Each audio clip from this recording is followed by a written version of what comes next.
On our way to Caunterbury, ready to tell some stories. Who wants to go first?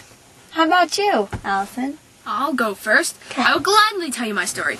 It's a good one. It's a story of love. Of course it is. What's that supposed to mean? You've been married 5 times. I guess you know so much about love, right? I know a lot about love. You ladies should be begging me for advice. I know the true secret to all of this. You're all duped into believing these religious lies. Excuse me? Don't get me wrong. At no point do I go off and say that religion is a bunch of lies and riddles. A large part of my life is these religious pilgrimages. But I can't help but think there are certain things to this whole religion that I don't agree with. Like? Well, marriage, for one thing. It is said to be a sin to marry more than once. A sin? I think not. There's no way of saying I do not love my 5 husbands as a woman may love her 1. God never specifically said, marry 1 mate. Why not 2 or even 8? Look back through history when men have had thousands of wives. What's wrong with me having 5? Well... And another thing, at no point does God say women have to stay virgins. Sure, he may have suggested it, but that's more like advice. And advice is no commandment in my book. I mean, if you want to stay a virgin, fine by me. That's your choice. But there's nothing sinful in enjoying a little fun now and then. So you just go around with random men and... Oh no, is that how you took it? No, only in marriage. It's not sinful in marriage. I mean, come on, why does it all have to be shrouded in sin? God gave us this specific anatomy, didn't he? We have the equipment, why not use it, you know? So what's your point? My point is that there's no point in condemning marriage and the experiences that come with the marriage. Think of it this way. If we all condemn ourselves to virginity, how can we possibly continue to produce more virgins? Wow, you make a good point. Can you please just get on with your story? No, wait, I want to hear about the 5 husbands. You really had 5? Yes, I did, and it taught me a lot about men. The key to having a man is controlling him. It's not too hard. Men are really simple creatures.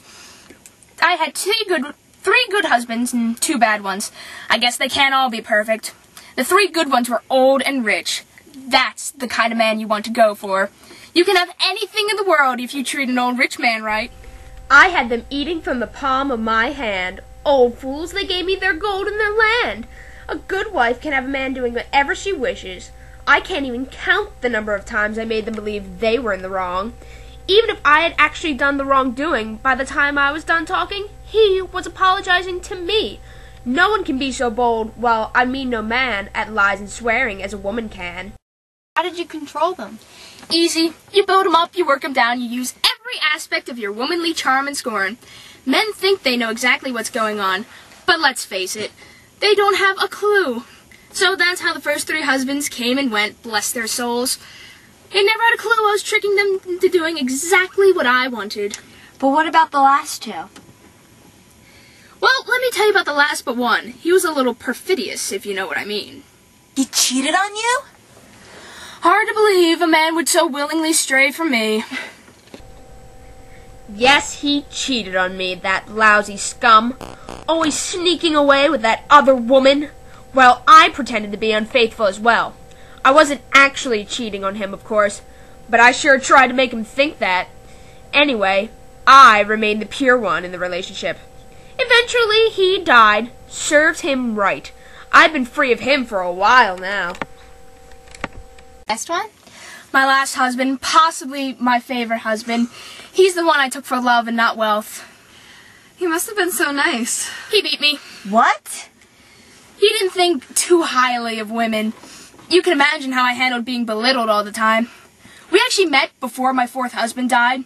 I told him that should I ever be widowed, that we should marry. Well, lo and behold, number 4 died and I was open for new opportunities.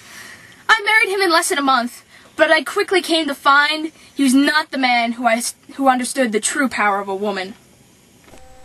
He had this book that he would read out of. It basically listed all the wrongs of women. He would preach it to me.